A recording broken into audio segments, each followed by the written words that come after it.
Main focus. आवाज आ रही है आप लोगों को? Haider, guys! Get it? Like Haider, but hey there. Anyway, my name is Chandani and I'm trying something new today. So today I'm going to be doing a film review of the movie Haider, directed by Vishal Bhardwaj, which is an adaptation of this.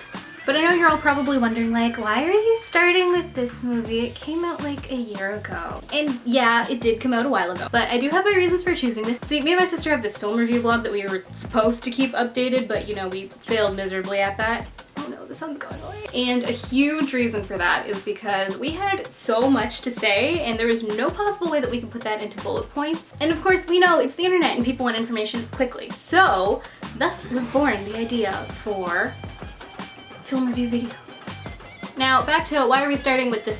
And it's because we have the most to say about it. I literally wrote an essay on this movie for my film adaptations class last term. So there's just no way that I would have been able to put this into bullet points. No way, no. So here we go.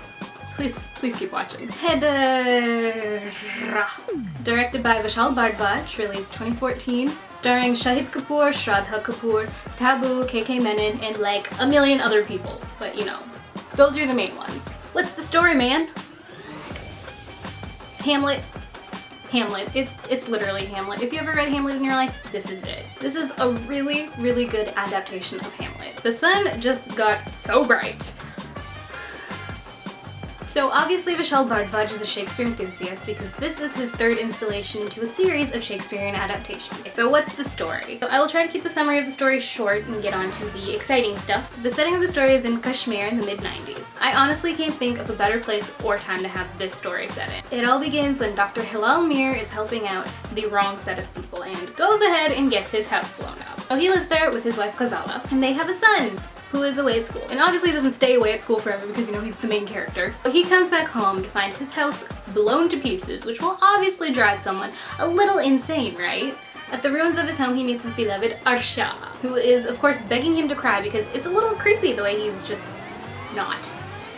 Post that, he goes over to his uncle's house, Khurram, where he finds his mother enjoying herself a little bit too much for somebody with a missing husband. So he gets worked up and leaves. But then of course he has that question haunting him the whole time, like, oh my god, was my father a traitor? Do I get revenge? What happens now? And everybody that has read Hamlet knows that this is a tale of revenge. If you've seen the trailer, there is one word that is repeated over and over and over again. Intikam.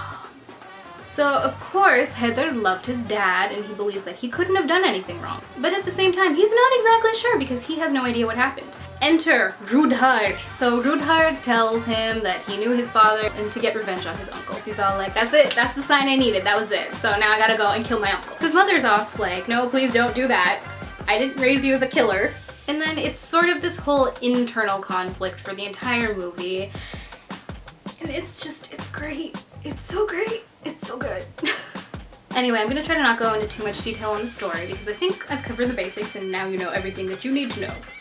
So the setting! Why was Kashmir such a great choice for this? Kashmir in the mid-90s, there is so much conflict going on in the area, which perfectly reflects Haider's internal conflict. I see what you did there. This film was co-written by Basharat Peer, who is a native to Kashmir, and he wrote the book Curfew Night. It was amazing to get him in on this because usually in Bollywood, if you're doing a film on a specific region in India, you're just gonna be using the stereotypes for that region. Anyway. Getting him in on this screenplay really gave the film an authentic view of what it's like to be in Kashmir at this time. And there's no biases, it's just cold hard facts about what was happening at the time. Curfews, chaos, family members going missing, the whole thing. Along with this, the scenery in Kashmir is very cold and crisp, which sort of perfectly encompasses the way someone feels when they're out for revenge. So since it's an adaptation of something, I'm sure you're wondering what is the same about the two things? Is it really Hamlet without to be or not to be? So of course he kept this because it is such an iconic soliloquy and it's a debate of suicide and it's sort of this moment where you finally figure out what the heck is going on in Haider's head. Which leads me to another point, that Haider feigns madness. So there are parts of the play where you're sort of not sure if he's just pretending to be crazy to help him further his plan or if he is finally starting to crack. So most of the movie is very similar to the play. He's gonna want to stay pretty loyal to Shakespeare. Another similarity, Claudius/Coram is praying and Hamlet/Haider comes in and wants to kill him. Because, you know, like, this is his chance, his back is facing you, let's do it, let's get revenge. But in both the Shakespearean play and Bardvaj's adaptation, he doesn't do it at that point because he's like, no, if I kill you now, you're gonna go to heaven and you don't deserve to do that. So, no. My personal favorite similarity. In the play, Hamlet puts on a play to show that he knows what his uncle did. And that's basically supposed to make Claudius look guilty because it's like, hey, yeah, I did that. I did kill my brother. Okay, yeah, I see your point now. Anyway, Bardvaj kept that in the play, except he turned it into a song, which is just so much more Bollywood and so much more awesome. So where is this different then? Obviously, you know, there are gonna be some differences because one takes place in Denmark and the other one takes place in India.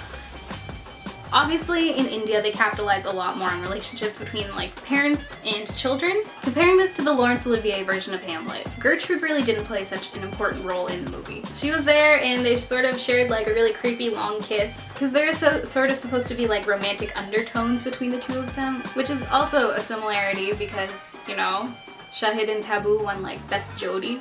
Anyway, they really capitalize on her part and Taboo plays it so beautifully. She plays a very important role in this because she is the other side of Haider's torment. Because on one hand, it's the revenge, and on the other hand, it's the please don't do it. Another thing that's different is that Vishal Bardvaj sort of took out the whole ghosty thing. Because, you know, in the beginning of Hamlet, like, a ghost appears and they're all like, I don't want to talk to you, talked it. No, you talked it. No, you talked it. And then that ghost plays a huge part in Hamlet. Bardvaj adds the character of Rudhar. And, you know, having a real person appear and tell you what happened to your father is sort of a lot more solidifying than being like, yeah, well, a ghost told me. Because not a whole lot of people are going to buy that.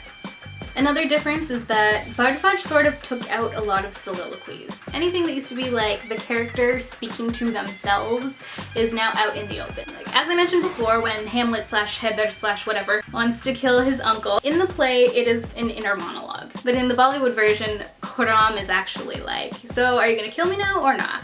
And then Haider is like, nah, everything is so much more out in the open and I love it. I love serious confrontation in movies. I love that. Okay, major spoiler alert here. I'll tell you where to skip to. So at the end of the video, Ghazala blows herself up. And Coram is sort of pulling himself out of it, but he doesn't have his legs because they got blown off, which I thought was like so hardcore. It is totally different than how Hamlet ends. So Haider also doesn't die, and you sort of get this chance where he's confronting him and you're like, oh my god, what is he gonna do? Will he listen to his mom? Will he listen to his dad? Is he gonna get revenge? Is he not going to get revenge? And you're like, oh my god, I'm gonna explode. And then you remember Ghazala literally just did, so you're like, never mind. Anyway, he allows him to live. And I love that because both of them won in the end. Avenged his father, but he also didn't disappoint his mother. Because now Coram is gonna go and crawl off and be a miserable little man with nothing. But it wasn't Haider's fault. And I think that is great with this adaptation because in Bollywood, we don't like loose ends. I need to know what happened to every single one of the characters, always. I always need to know. And Vishal Bardvaj totally has my back on that, so thank you. Anyway, on to acting. I would just like to start off with a round of applause for Taboo because, oh my god, she is literally my dream cast for this. Like, Taboo could have played all of the roles and I would have been happy. Of course, I am happy with the rest of the actors anyway, but you know, a one-man show for Taboo would have been fine. I honestly, oh man, I have no words. Which is very rare for me. That's how good she was. Like, if you go watch this movie for nothing else, go watch it for her. So on to The King of the Jungle. The main attraction of this movie, obviously, was Shahid Kapoor, and by God, did he do an amazing job. Shahid is one of those people that can act only with their eyes. Like, if you go through and watch any of his movies and you like cover up the whole screen and you're just like here, if you go through and watch any of his movies and just focus on his eyes, you're there. That is it, and it is amazing! How do you do that? I sincerely think that this is one of the best performances of his career. So, like, Vishal and Shahid, if you two want to team up again anytime soon, I would not be opposed to that because you are honestly one of my favorite duos. He understood every single aspect of this. Can we just talk about when he was feigning madness? Like, let's just talk about all of his chutzpah scenes. But of course you don't need me to ramble on and on about his acting because it is very apparent that he is an amazing actor, especially through the trailer and all of his other work. But you know, it is nice to see him choosing amazing movies. Next up, Shraddha Kapoor. Shraddha is blossoming into such an amazing actress. I know a lot of people are complaining that, oh my god, she gets typecasted all the time, and yeah, honestly, I don't think there's anything wrong with that. If you are good at a type of character, play that type of character for a while until you're more of an established actress. But this really wasn't one of her typical romantic-y kind of roles. However, I am very mad at her because her last like 3 movies left me in a puddle of tears by the end of them. I'm like almost certain that Vishal Bhardwaj farms his characters. Like, where did he get people so perfect for each of these roles? I don't know. KK Menon. I love to hate him so much. I'm sorry. He is one of my favorite villains. He's so good at being such an annoying person, and I love it. And I do want to say that that is due to incredible acting, not because he's actually an annoying person. He is a great villain, but he is also a very scary villain because he always plays the kind of villain that could be real. You know, like you've got your masala movies that are just like crazy and the villain is like flipping the hero all over the place. Don't get me wrong, I love them, but I think KK Menon partnered with Vishal Bhardwaj really brings a sort of character that everyone can fear, that sort of strikes a different sort of fear in your heart because he's not like physically terrifying, but it's very, very real. Like, there are real people like this in the world. Anybody can do overdramatic sort of villainous characters, but this is a very subtle sort of villain. Well done. Irfan Khan wasn't in a whole lot of the movie, but he had the coolest intro I have ever seen. Like, I aspire to have an intro like that at least once in my life. He's not in a whole lot of the movie, but he's probably the most important character in the whole thing. What is Bollywood without the music and dancing? Such a good soundtrack. Aona is my Monday morning anthem. I used to listen to it Monday mornings while I was walking to class because it made me feel like I could do it. And if not, I could like cut someone's head off. Vishal Dadlani is incredible. And then, as we all know, Shraddha did sing a Kashmiri folk song. Is it a folk song? Is it a folk song or just like a Kashmiri song? Anyway, Shraddha sings in this film and her voice fits the tune so perfectly. It is so innocent and it's just, oh, it's so cute. Every single one of the songs fits the situation it's played in, specifically Bismil. Everyone knows that Shahid Kapoor is one of the best dancers in Bollywood. It's not new. He really gets to flex his classical skills in this. Lines are sharp, he hits every single beat, and he's also got that like murderous look in his eyes. It's really hard to look like you want to murder someone while you're dancing, but he does it. I guess the tone of the music also helped, but you know, it's also like just some raw talent. Just a very crucial moment in the story. But something that was amazing about this was the puppets. There were puppets! It was terrifying. I was sitting in the theater next to my sister and we both just sort of like had this moment where we both just and we were watching this masterpiece. It was so clever. Who thinks of that? Well done. So in conclusion, I think this movie is a mandatory watch for everyone. It is one of the most artistically satisfying films you could ever hope to watch. Every single person put a piece of their heart into it and it really shows. So I highly recommend that you all watch it. Plus, you know, it's better than reading Hamlet. It's a movie that ruined my life and I would let it do it again. Anyway, thank you for joining me on this adventure. Things will probably get better as time goes on. In the meantime, you can follow my various Tumblrs.